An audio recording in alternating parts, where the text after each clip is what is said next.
The remote Ailaoshan Mountains in Yunnan is the home of the Yiche. They are also a branch of the Han people. The Yiche women's traditional costume is quite unusual.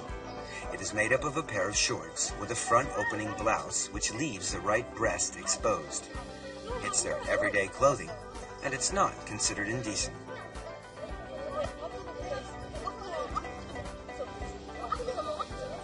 All women want to look beautiful, but definitions of beauty vary from country to country.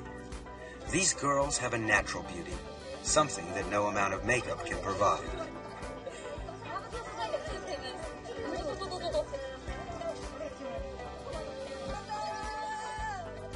The Yiche have a special festival called Liang Hala, when young men look for a lover. The way they greet young girls is very unusual. Instead of shaking hands or even a kiss on the cheek, a man will press a girl's breast. Right side for old friends and left side for strangers. It's a great embarrassment if the wrong one is pressed, but the faux pas is quickly forgiven.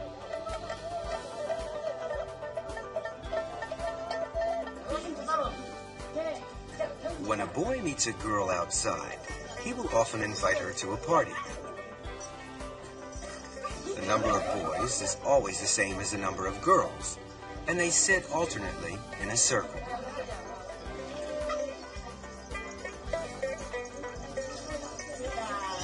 They talk and flirt freely with either the person to their left or the person to their right.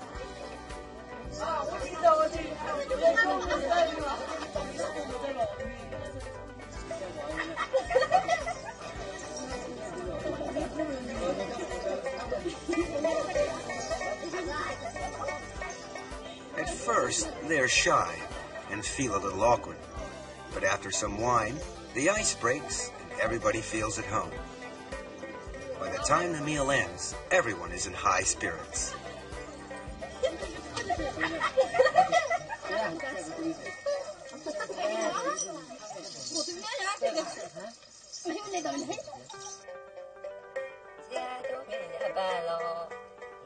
The Yiche are open in their sex life.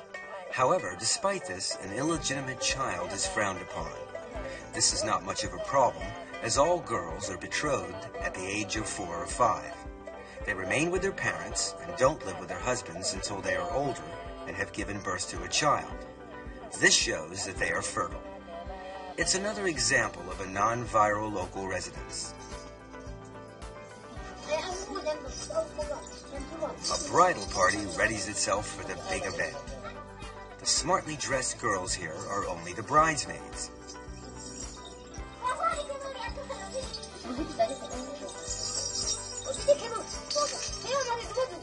This one is the bride. Before she leaves, her mother gives her a duck and an egg to carry, symbolizing her fecundity.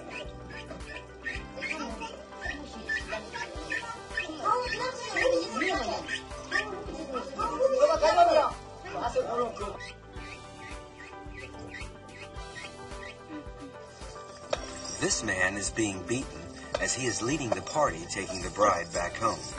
It's part of the custom here. A rope is tied across the path of the husband's village. Everybody may cross over except the bride. She must break the rope to show that she is cutting off her links with her past.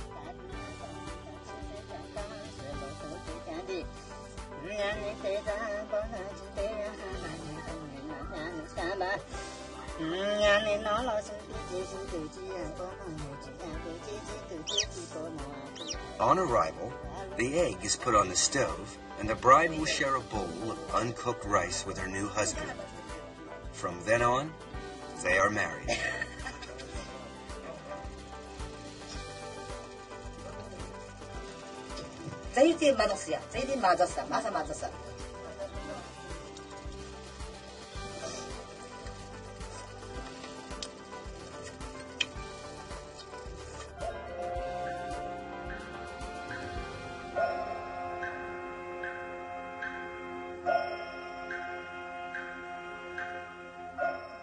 Most women in the tribal minorities are good at embroidery.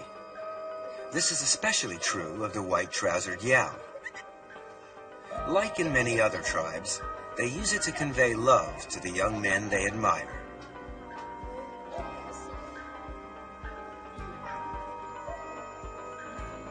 When they are in their teens, their parents build a cabin for them. They use this cabin for their love affairs.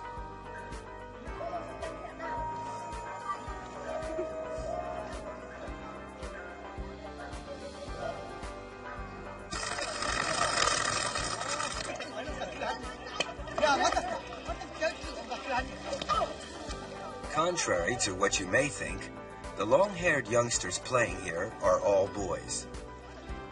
The short-haired spectators are girls. Girls have their heads shaved from birth and remain bald until they start their social life.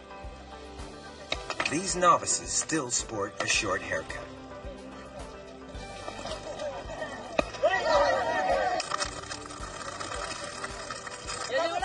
In most societies, the boy courts the girl. But here it's the opposite. To show her interest, a girl will pull the boy's belt. If the boy isn't interested, he will ignore her and walk away. If he is, he must still show a reluctance to take up the girl's offer. Otherwise, he is considered shameless and not a decent young man.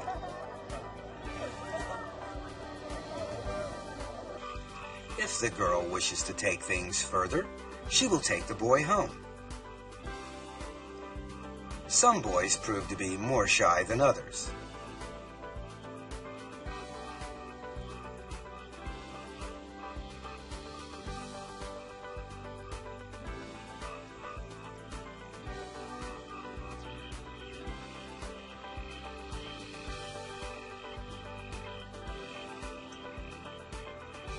Bringing a boy home is considered to be quite normal.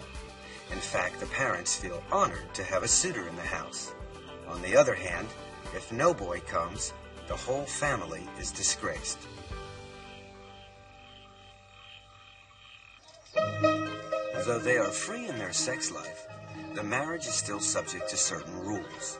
If a girl wants to get married, her cousin must be given first refusal. Her father must consult her maternal uncle first, as her mother came from her uncle's family in the first place. It is thought only natural that the daughter should be offered in return. The offer is made in a roundabout way. The father asks, "The vegetable on my farm is mature. Would you like it?" The uncle replies, "It's good, but no thank you." This answer will make things easier.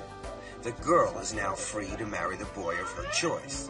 Under an arrangement between the father and the uncle, 2/3 of the betrothal gifts will go to the uncle in recognition of his consent. Marrying a cousin is a form of intermarriage referred to by anthropologists as secondary blood tie marriage.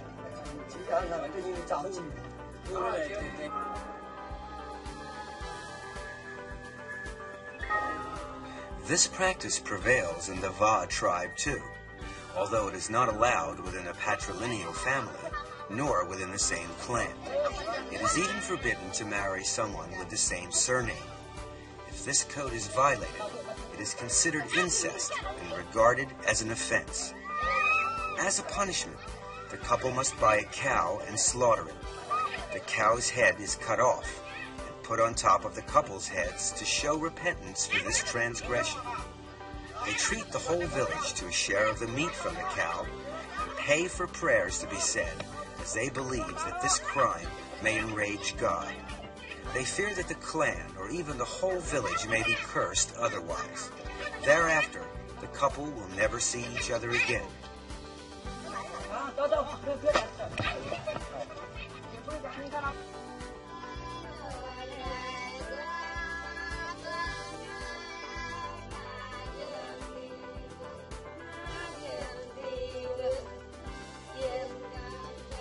The Va live in the mountainous region of Yunnan. The whole area is a veritable Shangri-La. They lead a simple and primitive lifestyle, and all labor is done by hand.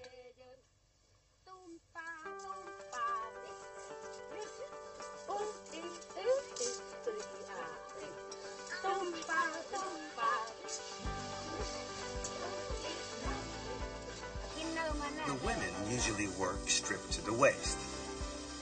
Bamboo is put to a wide range of uses for constructing houses, carrying water, drying the crops, and storing grain.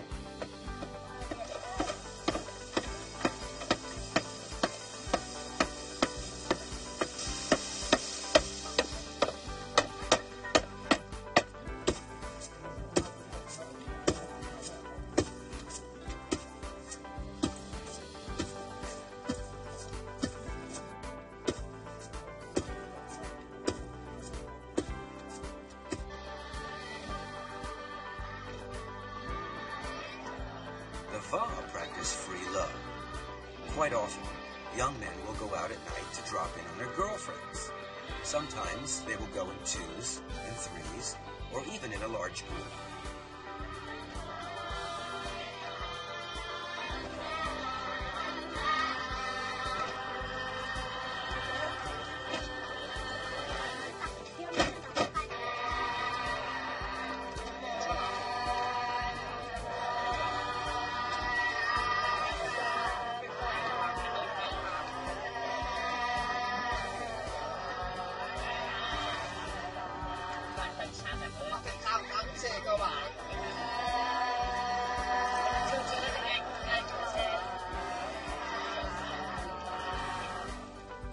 They spend the evening singing, dancing, and eventually sleeping together. Sleeping together is a sure way of having pleasant dreams, an important part of a good night's rest.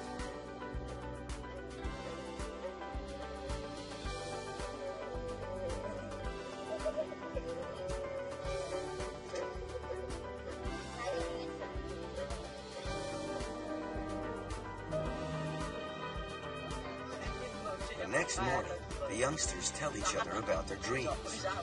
If one dreams of trees or bamboo, it means good luck. A tree being pulled down or a man falling is a bad omen. In this way, they try to read each other's thoughts. If the couple get on well, the relationship will continue. If not, they can always break it off and blame it on the bad dreams.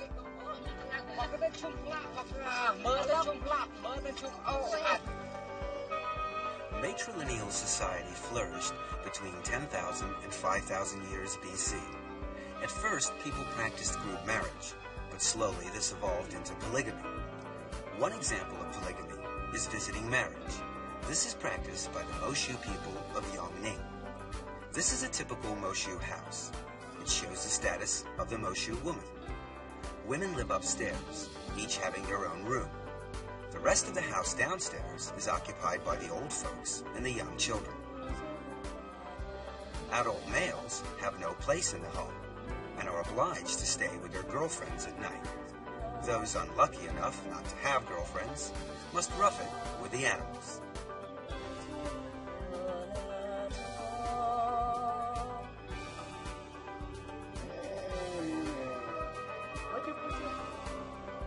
An initiation ceremony is held when a Moshu boy is 13. After that, he's considered an adult and will join in with the work and enjoy all the privileges of adulthood, including having affairs. A specially close girlfriend is called an ashao, a name signifying that the boy and girl are sleeping together.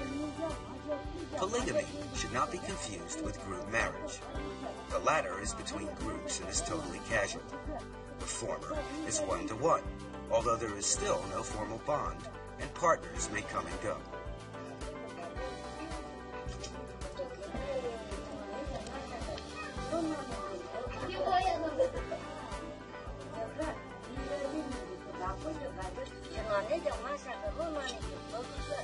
After the ceremony, this young Moshu boy will be an adult.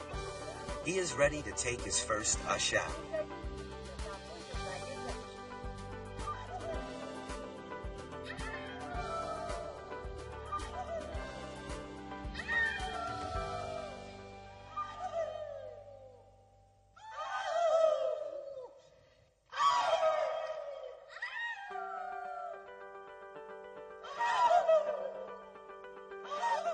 If any of these boys and girls fall for each other, there will generally be a very quick response.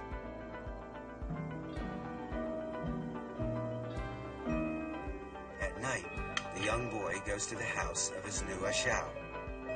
He throws a pebble to attract the sleeping girl's attention.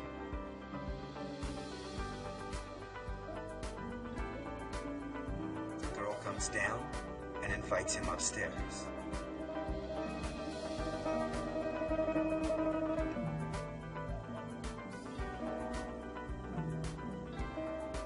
The next day, the boy returns to work in the fields as usual.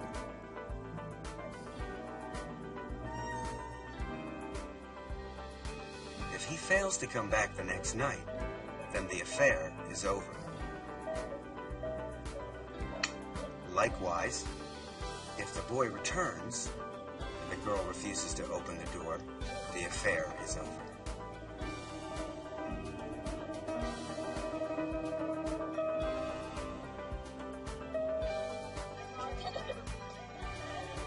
Children born from a visiting marriage are raised by their mothers. The father has no obligation to participate at all. However, men are not all without feelings, and after a while, he will lend a hand with the housework and the child.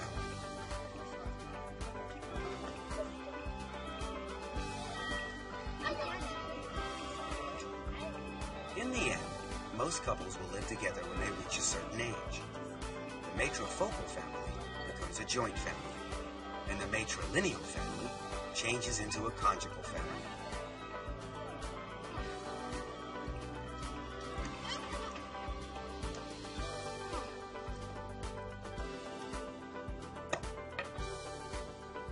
Visiting marriages have no rights, but for the Zhuans in Qinghai, it's quite different. A lama blesses the girl first. This ceremony is for marriageable girls and is an ancient tradition for these people. Girls are free to select their mate.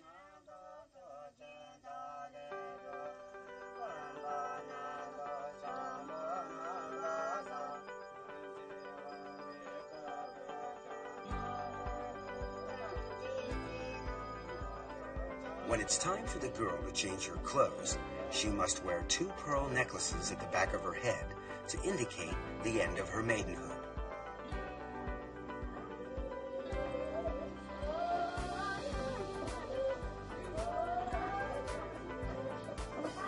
Female relatives congregate around her. The most sacred moment is near.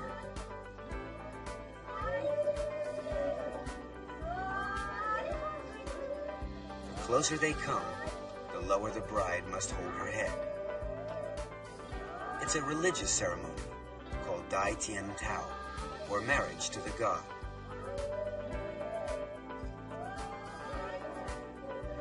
The holy water being sprinkled is in fact milk.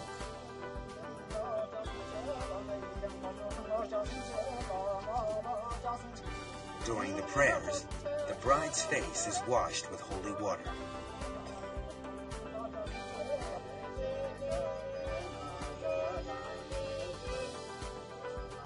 The ceremony is about to begin. Strangely enough, there is no groom present at this wedding. Dai Tian Tao is a wedding for a single person who has no spouse to be. This girl is being married to God, represented here by the Lord Buddha.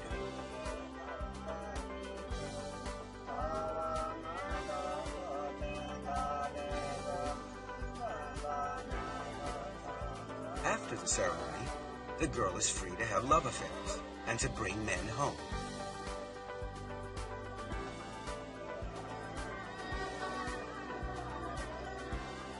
All the villagers attend the ceremony and dance and sing to celebrate her wedding. The purpose of the ceremony is to announce to the public that another girl has reached womanhood and she is now able to take lovers.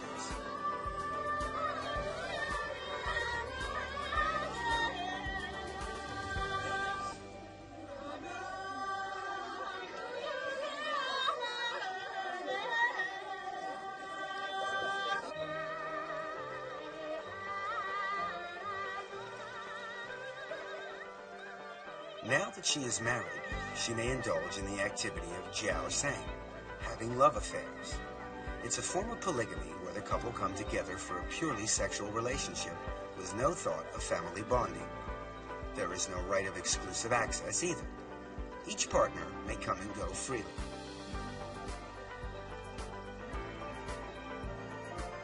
This romantic period is a privilege of youth in an area where men far outnumber the women. It helps to correct the imbalance. Most of the older people have families.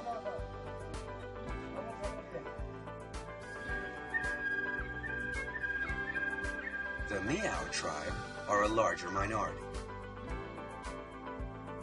They regard themselves as descendants of Qi Yu and are scattered around the southwest mountainous areas of China.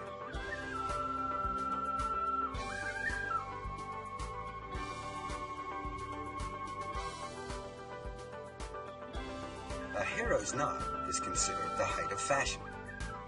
The Miaos are divided into several branches, and each branch has a different costume. Customs are different too.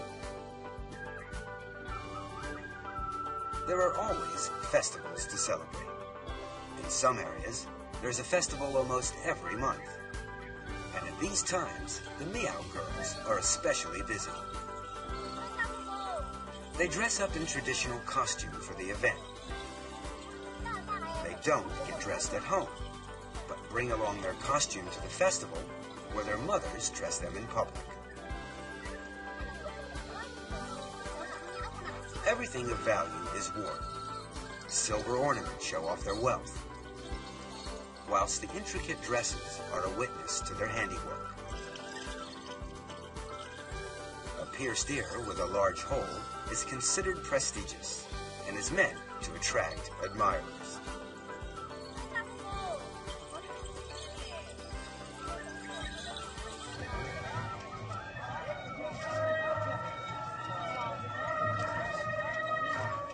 During these festivals, performers from surrounding villages will turn up to provide countless entertainment.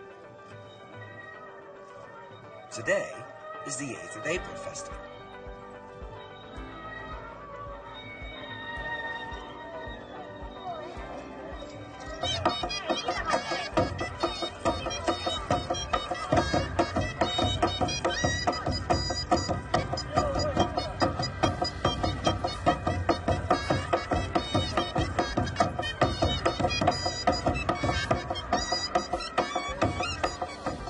Villagers present a gift to the mother of the dragon, for whom the festival is held as a welcome.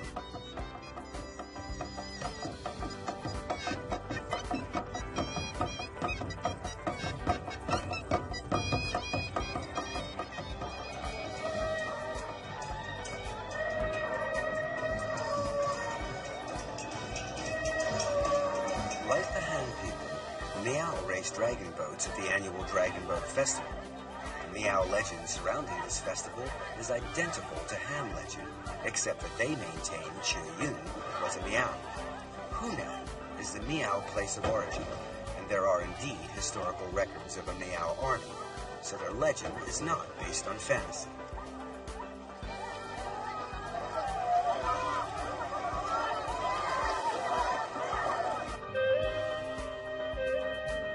The 6th of June festival is held to celebrate engagements. The atmosphere is completely different here. On this day, these young girls have decided to take a bath in a quiet river, and they've asked their lovers to come along and watch.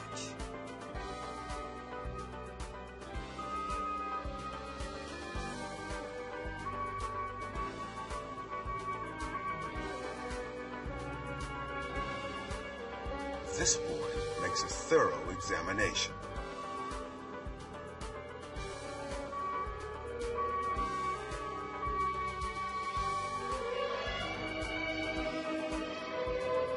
If he's satisfied, he must make his intentions clear, in a polite way, of course.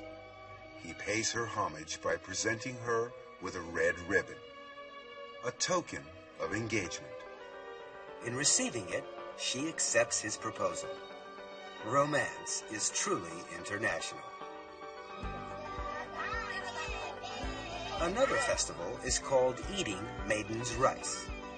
Besides the usual singing and dancing during the day, the whole family has dinner together.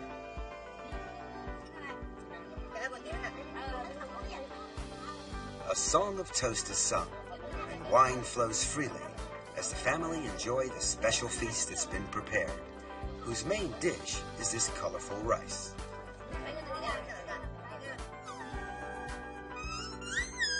At dusk, young boys arrive blowing a horn as a call to their girlfriends. Each girl takes a rice ball to her lover. It's called asking for rice. The rice balls have messages. Pine needles inside the rice ball means that the girl would like needles and thread as a present. Corn means the girl would like an umbrella.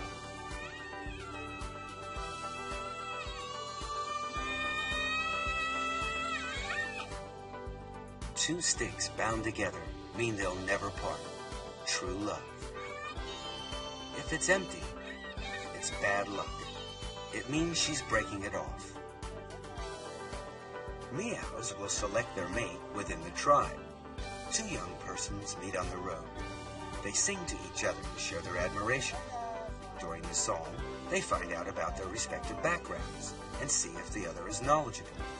It ends with a real heart-to-heart talk, and the relationship becomes closer as a result. It is customary in this tribe for lovers to carve a notch on a piece of bamboo after each date. If, after numerous dates, they fall in love, they break the bamboo and each keeps one half as a token of their eternal love. If either one of them ever breaks their vow, they will be obliged to eat the bamboo as a punishment for being unfaithful. Quite an effective deterrent.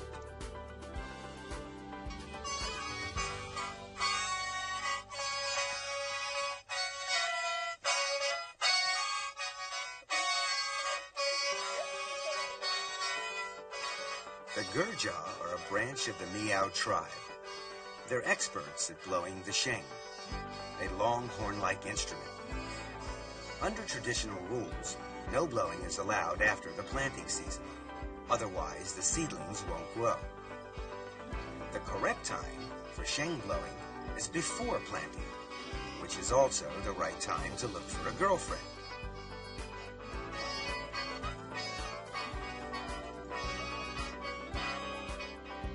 Slowly, the girls dance around the boys.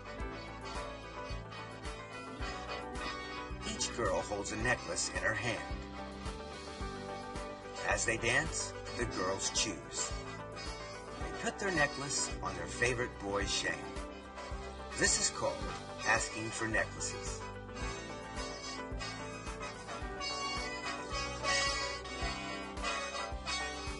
This young man is lucky. His sheng has been decorated. But not every boy is sure to be successful. This one has something the others don't.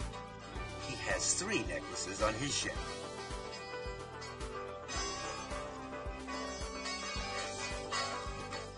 The dancing courtship over, they go off in search of other entertainment.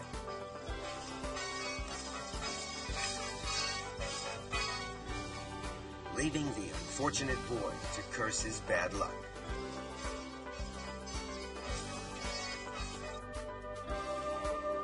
The green-trousered Yao of Guijiao have a completely different way of courting. Girls all have a small hole in the wall over their beds. It's called a lover's hole. At night, when the girl is asleep, a young boy tries to wake her up by prodding her with a thin bamboo stick. The girl wakes up and grabs the stick.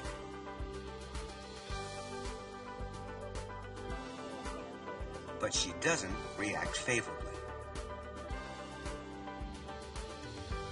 So the boy decides to go home. Another one soon arrives.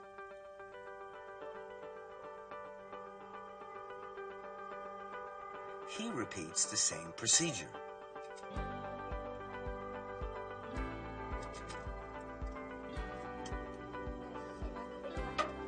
This time, things look more hopeful. She asks him who he is. They talk to each other through the hole, usually until dawn. He seems like a nice boy, and she lets him in so that he doesn't catch cold.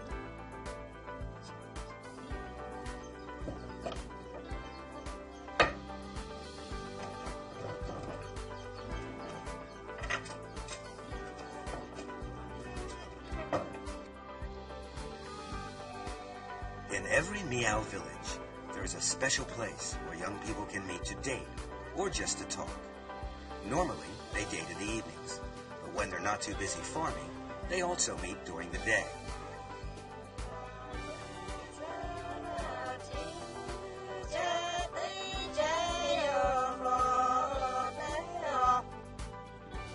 Most girls spend hours and hours embroidering.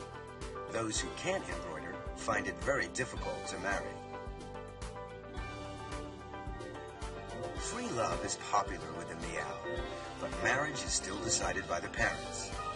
The bride must walk to her husband's house.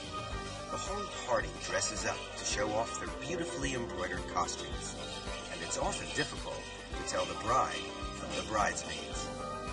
The Meow never marry within their clan. These two families live far apart, so the bride's party has a long way to walk. Meow have special greeting customs when a marriage is about to take place.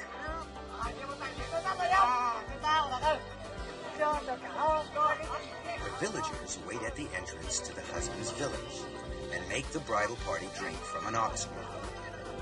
The drinker must be careful not to touch the horn with their hands. Otherwise, they have to drink it down in one gulp.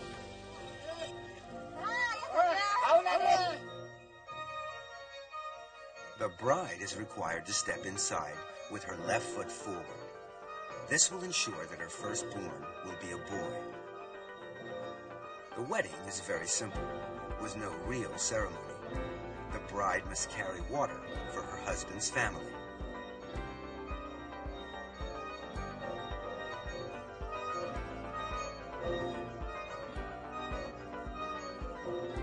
At night, she must stay alone in the kitchen. The groom must also find somewhere separate to sleep until the bride is returned to her parents' house. The next day, the bride leaves and goes back to her parents' house. There she continues her work, embroidering, singing love songs, and having affairs with young boys. The couple practice a non-Vera local residence. Only in the busy farming season or during festivals will the bride go back to her husband's house for a few days. After she's given birth to a baby, she will start living with her husband.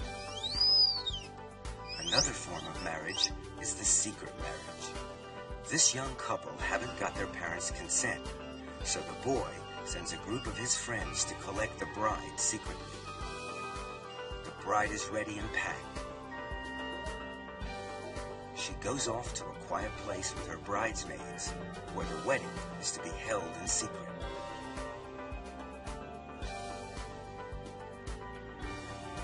Quickly, she dons her bridal dress.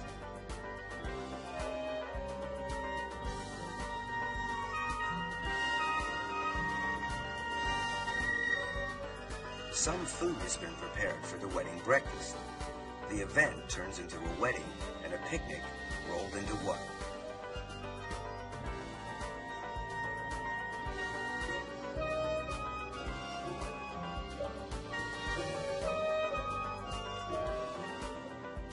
She follows the groom's assistance to her husband. The wedding is now completed. This kind of marriage is recognized as being legal, and the parents cannot object.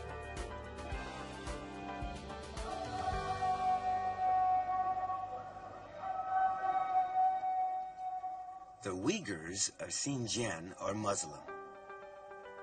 On their holy days, they worship God and take part in extended prayers.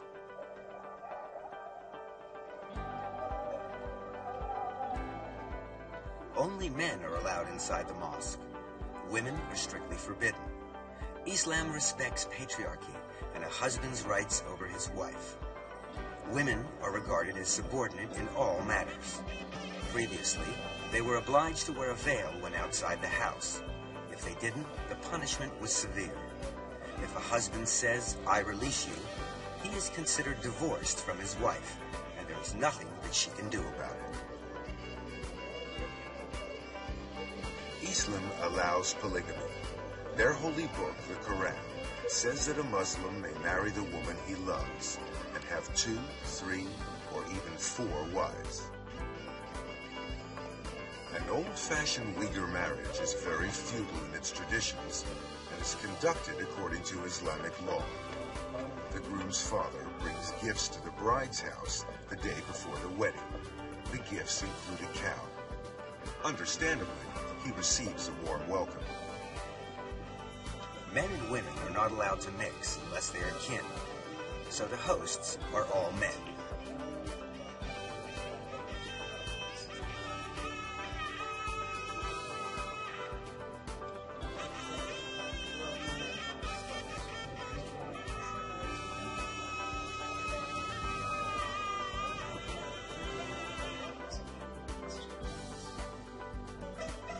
The day of the wedding, the bride gets up early to dress. The wedding dress is a gift from the groom to show that she belongs to him. She will have to obey him in every way from now on.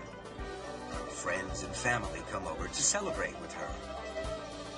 She goes outside to greet the female relatives.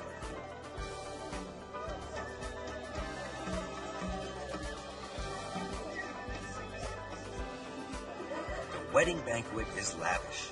An array of snacks, preserves, sweets, and fresh fruit is prepared, all specialties of Xinjiang region. Unlike many other peoples, the Uyghurs hold their weddings at the bride's house. The guests eat whilst waiting for the groom. Finally he arrives, amid much good-natured horseplay.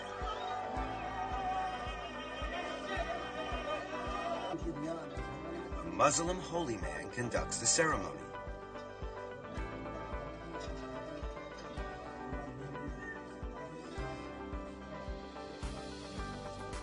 First come the prayers. Then the bride takes her vows and says, "I do."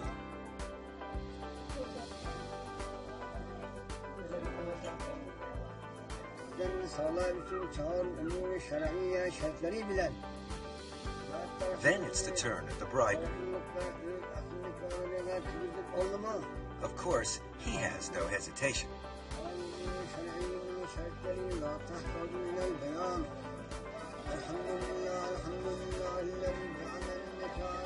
After the vows, the bride and bridegroom share a piece of salted bread.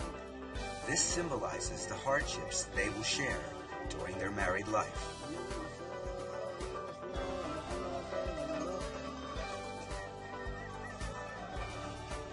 The wedding party then travels back to the groom's house. Here the bride must be carried over a fire before going inside to prevent evil and bad luck from entering, just as the Han brides do.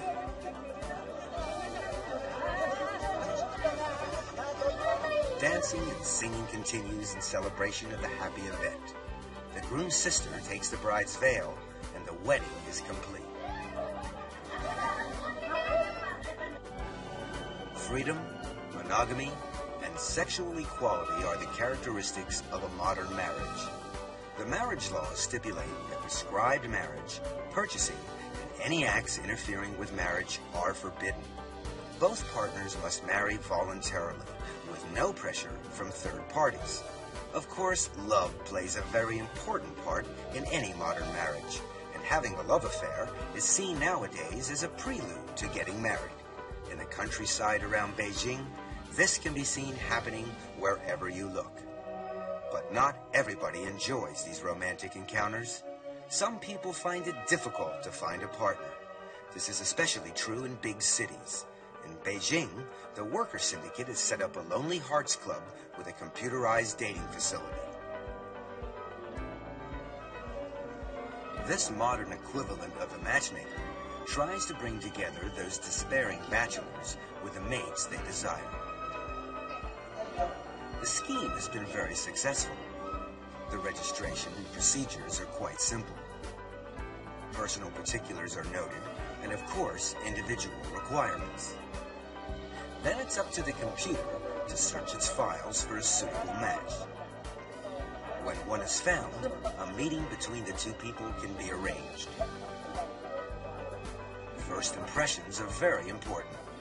A little chat helps to break the ice and get to know one another.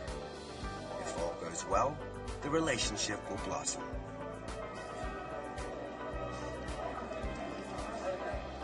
This couple seems to be getting along quite well.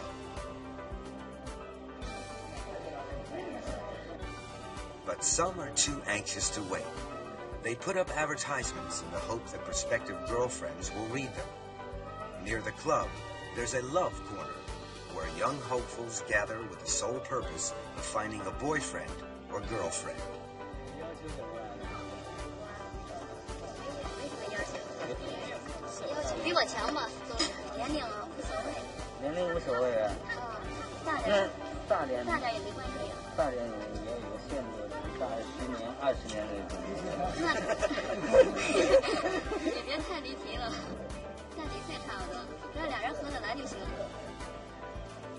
This sounds quite reasonable, but how do you go about finding Mr. or Miss Right?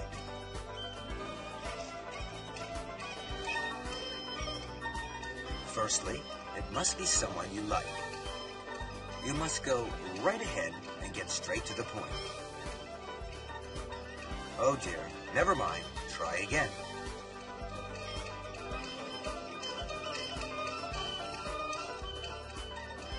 This looks like another no.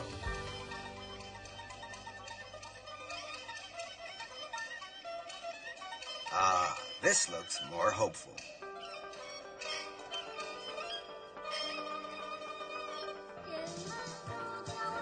The club provides an excellent service by allowing young men and women to meet and to get to know each other better. Balls are held frequently. It's Golden Autumn Night, the eve of the Mid-Autumn Festival. These two young ladies are obliged to dance together. They obviously haven't found their Prince Charming yet.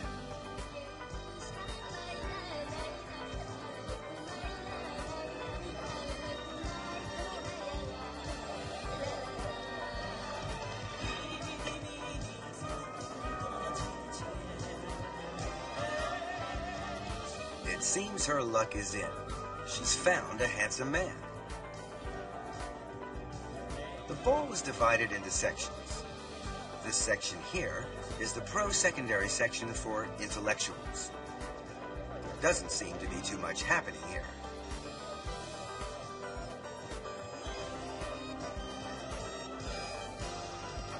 This is the senior citizen section. It's pretty crowded with older men and women trying to find their perfect partners.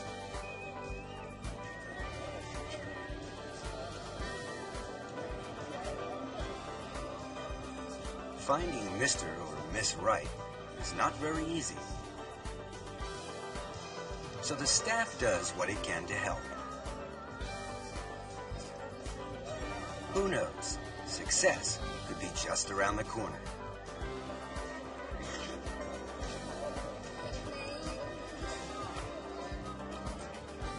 Throughout the hall, men and women of every age group are getting together with the opposite sex, trying to select the partner they would like to date.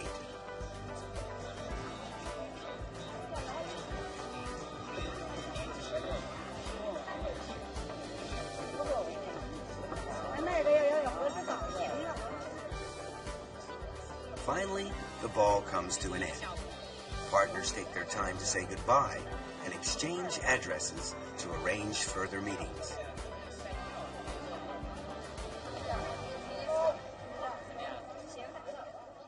Some, however, are not so lucky.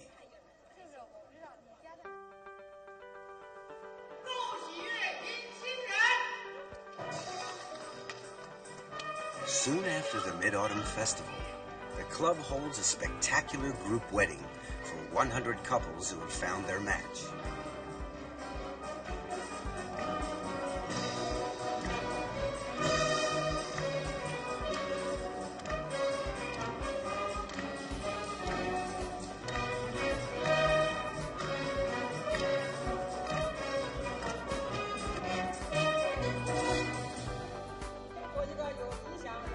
master of ceremonies is the deputy mayor of Beijing. It's quite a grand affair, a happy occasion for all.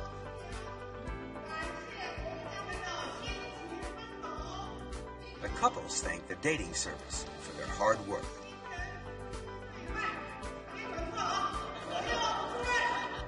Then they bow to one another 3 times.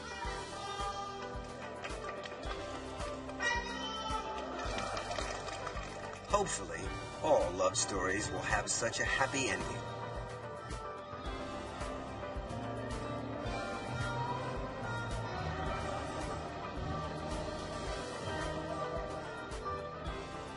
The harmonious union of love and marriage is the result of thousands of years of evolution. Some people believe that our present system will continue. Others maintain that marriage customs, like many other aspects of everyday life, are in a constant flux and are bound to evolve further. Of course, nothing is absolutely certain. What will the future bring? Judging by the past, your guess is as good as ours.